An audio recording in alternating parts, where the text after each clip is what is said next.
দর্শক, আমরা এই এলাকায় আসছিলাম। তো এই এলাকার আনন্দ সরকার, তিনি সনাতন সম্প্রদায়ের।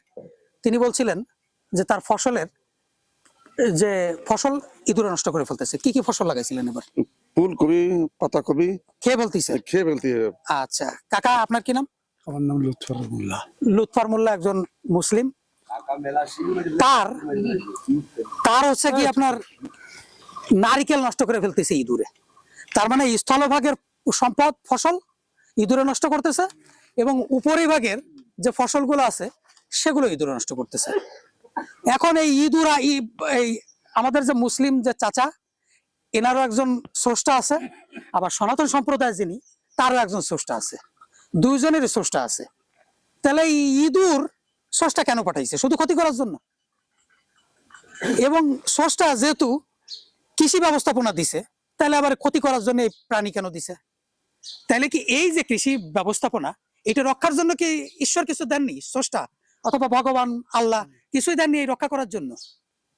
আসলে রক্ষা করার জন্য তিনি আমাদেরকে অনেক কিছুই দিছে, যেগুলা আমরা সনাতন সম্প্রদায়, মুসলিম সম্প্রদায়, জাতি, ধর্ম, বর্ণ, গোত্র নির্বিশেষে আমরা এই সিস্টেমটাকে ধ্বংস করে দিছি।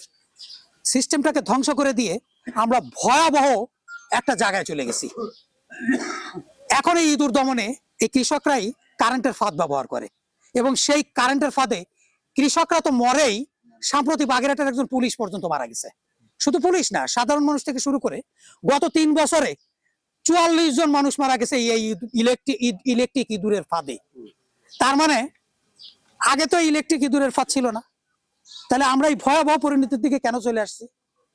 এর মূলের দায়ী মূলত আমরাই একটা সিস্টেমকে ধ্বংস করে আজকে এই মারাত্মক মৃত্যু ফাঁদ আমরা তৈরি করছি। তো চলেন আমরা আপাতত ঘুরে আসি কৃষি এলাকা থেকে, যে আমাদের এই যে সনাতন সম্প্রদায়ের যিনি মুরব্বী রয়েছেন, তার ফসলটা ইঁদুরে কিভাবে ধ্বংস করতেছে। আমরা কাকা খেতে চলে আইছি। আমাদের এখানে দুজন মানুষ রয়েছেন, একজন সনাতন সম্প্রদায়, একজন মুসলিম সম্প্রদায়। আমি এই কথাগুলো সনাতন মুসলিম কেন বলতেছি, কারণ এখানে আমাদের ধর্মীয় বিষয়ের সাথে প্রাণীদের একটা সম্পর্ক রয়েছে। দেখেন এই ক্ষেতটা, দেখেন ইঁদুরের গর্ত। এই যে ইঁদুর, এর তলে খুঁচে কি করছে, ওই যে ওই সাইডটা দেখেন, এই সাইডটা দেখেন, সব সাইডে আছে, সব সাইডই দেখেন। পরিস্থিতি খুব খারাপ, এখানকার অবস্থা খুব খারাপ।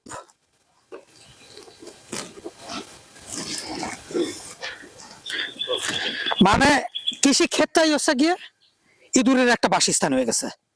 মানে এখানে ওই যে আমরা বলি না, এই ইঁদুরের একটা আবাসিক হোটেল এটা।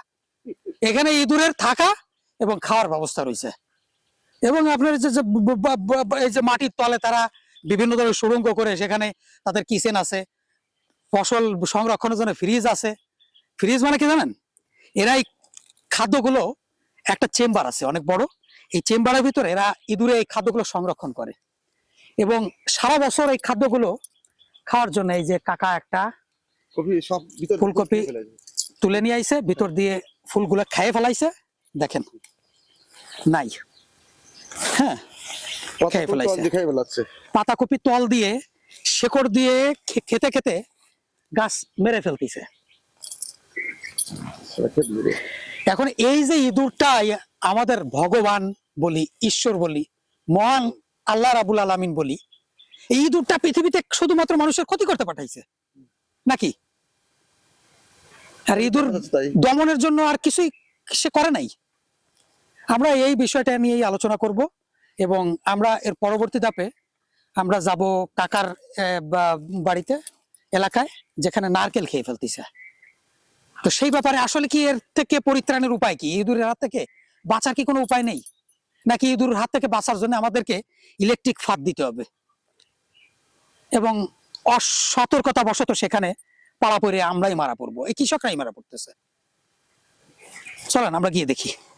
আমাদের এখানে আপনাদেরকে আমরা যেটা দেখালাম সেটা হচ্ছে গিয়ে ফুলকপির এবং বাঁধাকপির বাগানে কিভাবে ইঁদুরে বাসা করছে, এবং ওর গোড়ার তলের থেকে খেয়ে ফেলতেছে, উপরের থেকে ওর যে উপরের অংশটা সেটা খেয়ে ফেলতেছে। ফলে কিন্তু আমাদের কৃষক, সনাতন সম্প্রদায়ের যে কৃষক চাচা ব্যাপক ক্ষতিগ্রস্ত হচ্ছে।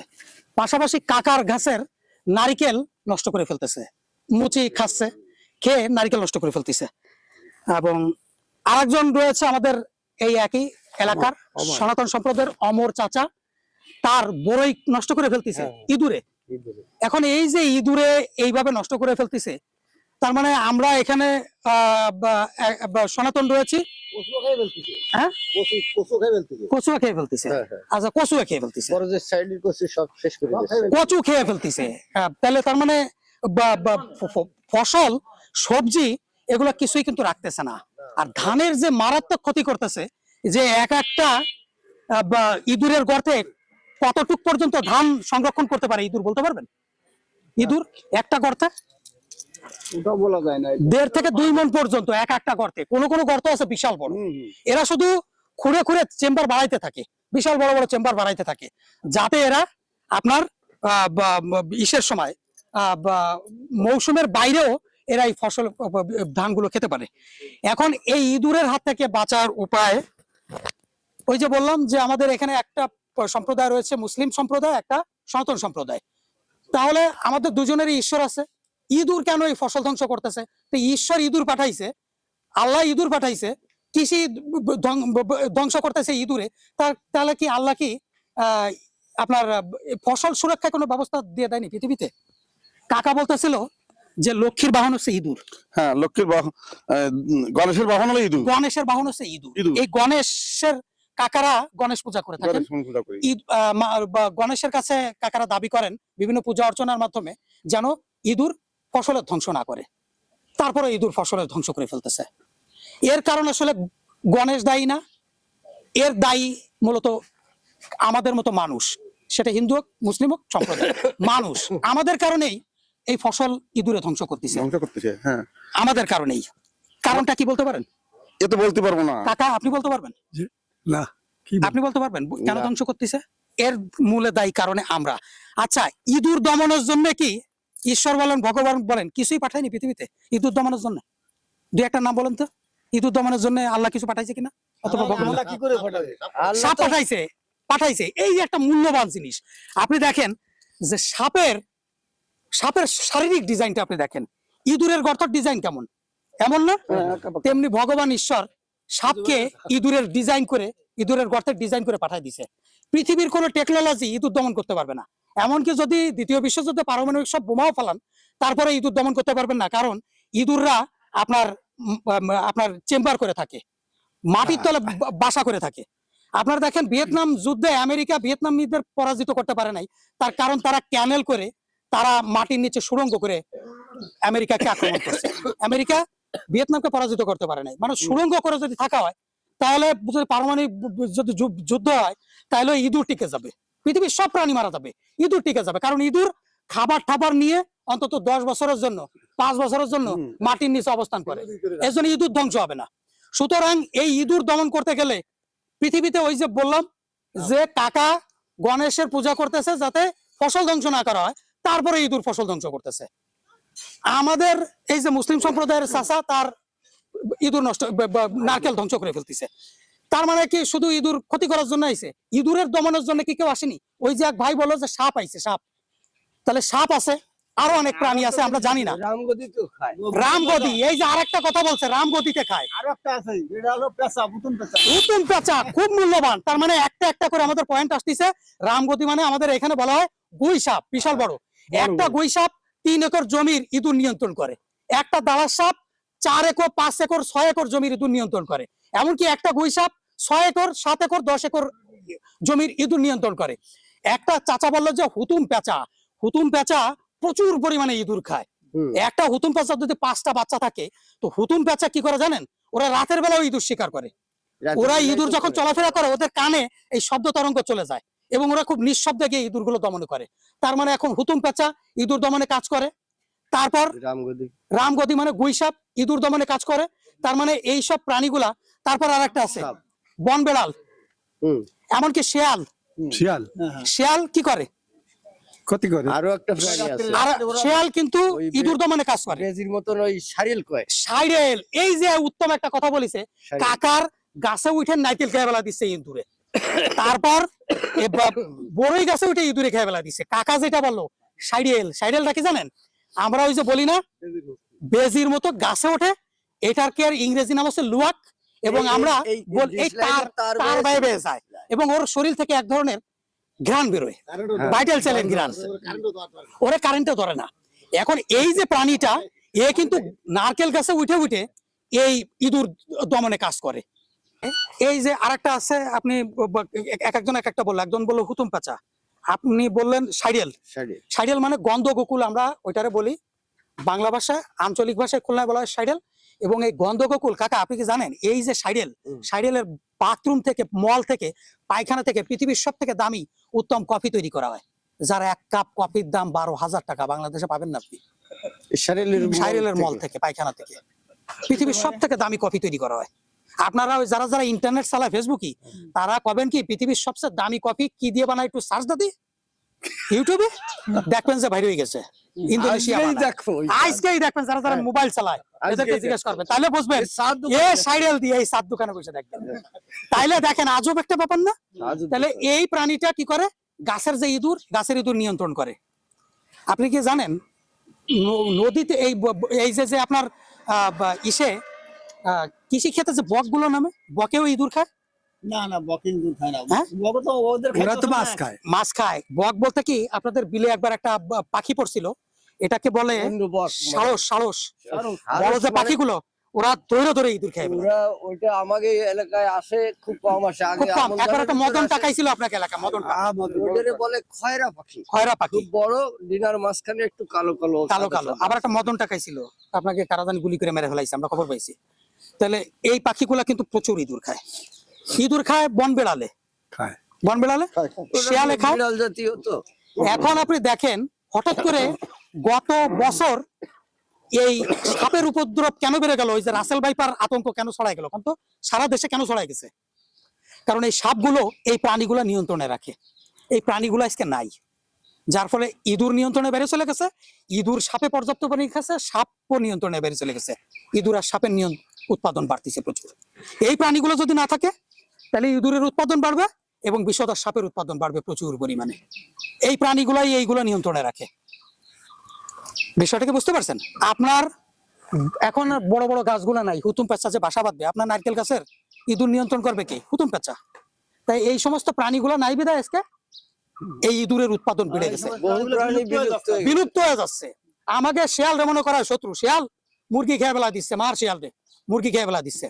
এখন আপনি একটা সাবজেক্ট বোঝেন, সুন্দরবনের বাঘ কি হরিণ খায় না?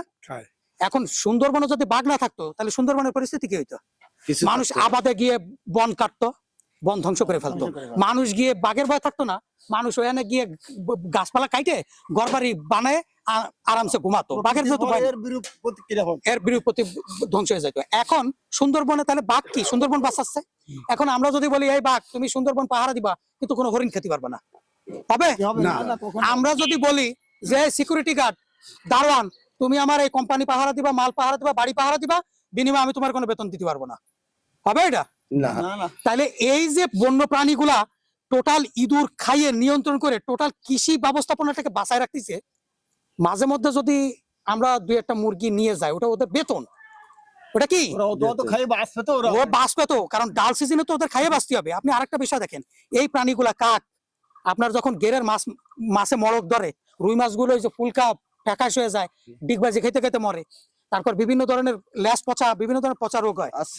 এই পচা রোগের মাছগুলো আপনারা তো মাটির তলে পুঁতে রাখেন না, 3 হাত মাটির তলে পুঁতে মেডিসিন দিয়ে, সাবান আপনার চুন টুন দিয়ে পুঁতে রাখার কথা, আপনারা তো পোতেন না। এই ময়ূরে দেই যে গেরের ভিতরে বাসে, এই উপরে ফেলানো থাকে। এইগুলা আপনার এই শেয়াল, গুইসাপ, কাক, সিল, পেঁচা, বেড়াল, বেজি, শেয়াল, এরা খাইয়ে এই ভাইরাস ব্যাকটেরিয়া গুলো দমনে রাখে।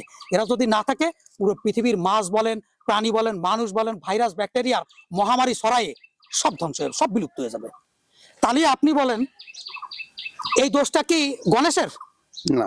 গণেশ কি বলতেছে যে তোমরা সব প্রাণী মেরে ফেলা দাও, ইঁদুর তোমাদের ফসল রক্ষা করবে বলেছে? তাহলে দোষ কি গণেশের? না।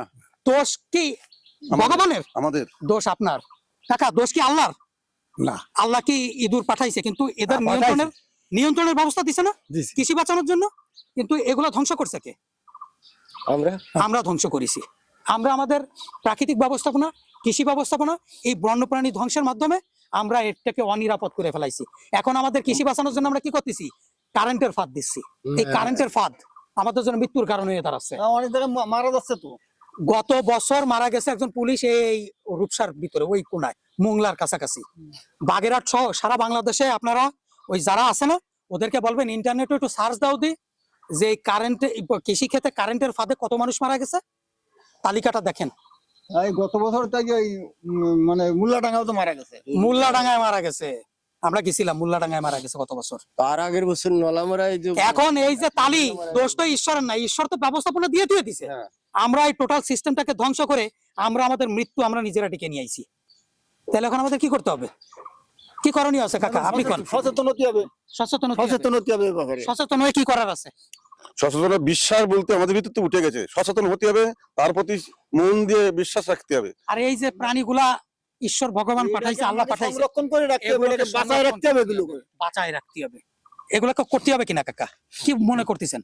পৃথিবীর কোনো টেকনোলজি পারবে এই ইঁদুর দমন করতে? না না কখনো ধরুন পারবে না। বিজ্ঞানীরা রোবট বানাবে, রোবটটা করে দেবে যে তোমরা রোবট হাইটে হাইটে যাইয়ে ইঁদুরের গর্তর ভিতরতে যাইয়ে ইঁদুর ধরে নিয়ে আসবে। কিন্তু রোবট তো ওই সাপের মতো এরকম পেঁচায় যায়, কোনো জায়গায় আটকে যাবে, পারবে না। পানিতে নষ্ট হয়ে যাবে। বিষ মারেন, ইঁদুর নিয়ন্ত্রণ করতে পারেন? না সম্ভব না। এই জন্য এই যে যে সিস্টেম গুলো রয়েছে, এই সিস্টেম কিন্তু ভগবান ঈশ্বর আল্লাহ দিয়ে দিছে। দিয়ে দিছে। তার থেকে বড় বিজ্ঞানী পৃথিবীতে আর তৈরি হবে না। হবে না। এই ইঁদুরকে, এই সাপকেও বানাইতে পারবে না, না। এই হুতুম পেঁচাকেও বানাইতে পারবে না। তিনি বানাইছে, তিনি হচ্ছে গিয়ে সর্বোত্তম কারিগর। কারিগর। সুতরাং সৃষ্টি যার, নিয়ম তার, বিধান তার, তার নিয়মে চলতে হবে। ঠিক এর বিকল্প নিয়মে আপনি যাবেন, কৃষি ধ্বংস হয়ে যাবে, মানব জাতি ধ্বংস হয়ে যাবে, কিচ্ছু টেকবে না।